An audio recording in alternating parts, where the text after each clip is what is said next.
Ketua Majelis Tinggi Partai Demokrat, Susilo Bambang Yudhoyono, SBY, berhati-hati supaya Presiden Joko Widodo, Jokowi tidak mengutamakan kepentingan politik di atas bangsa dan negara terkait sikap cawe-cawe menjelang pemilihan Presiden Pilpres 2024. Kepentingan nasional, national interest tidaklah sama dengan kepentingan politik seorang presiden atau kepentingan politik sebuah parpol atau pihak manapun, kata SBY dalam tulisannya yang berjudul Pilpres 2024 dan Cawe-Cawe Presiden Jokowi, yang disampaikan kepada kader Partai Demokrat dalam forum Mimbar Demokrat di kantor DPP Partai Demokrat di Jalan Proklamasi, Jakarta, Senin tanggal 26 Juni tahun 2023. Maka dari itu SBY mengimbau supaya Jokowi perlu berhati-hati dalam memberikan alasan cawe-cawe itu demi kepentingan bangsa dan negara supaya tidak bias.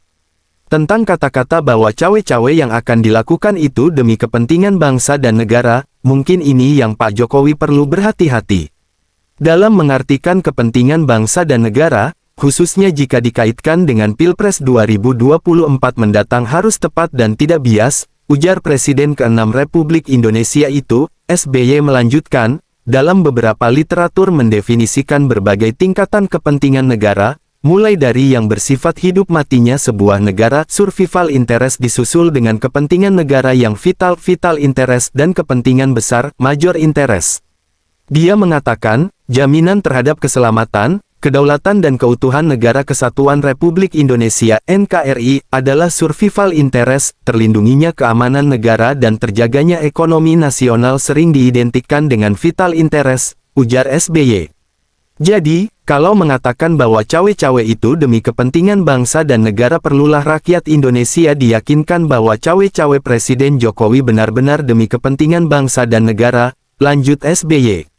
SBY mengingatkan supaya Jokowi dalam mendukung kandidat tertentu menjelang pemilihan Presiden Pilpres 2024 tidak melanggar undang-undang dan menggunakan fasilitas negara. Menurut SBY, Jokowi sebagai pemimpin harus memastikan penyelenggaraan Pilpres 2024 adil dan terbuka untuk semua pihak. Dia juga berharap Jokowi tidak menyalahgunakan wewenang dengan menggunakan perangkat negara seperti Badan Intelijen Negara (BIN), Polri, TNI, penegak hukum, badan usaha milik negara (BUMN), dan perangkat negara yang lain buat memenangkan kandidat tertentu. Siapapun di negeri ini, tentu termasuk Presiden, jika melakukan perbuatan sehingga sebuah pemilihan umum, termasuk Pilpres, benar-benar tidak bebas, tidak jujur dan tidak adil, istilah lain yang sering kita dengar Pilpres tidak lagi free and fair, ini sudah berkategori melanggar konstitusi, ujar SBY. Sebelumnya diberitakan, Jokowi menyatakan tidak bisa bersikap netral dan melakukan cawe-cawe ikut campur menjelang ajang pemilihan Presiden Pilpres 2024 mendatang. Salah satu alasannya adalah Jokowi menginginkan sejumlah programnya tetap berjalan setelah masa kepemimpinannya selesai.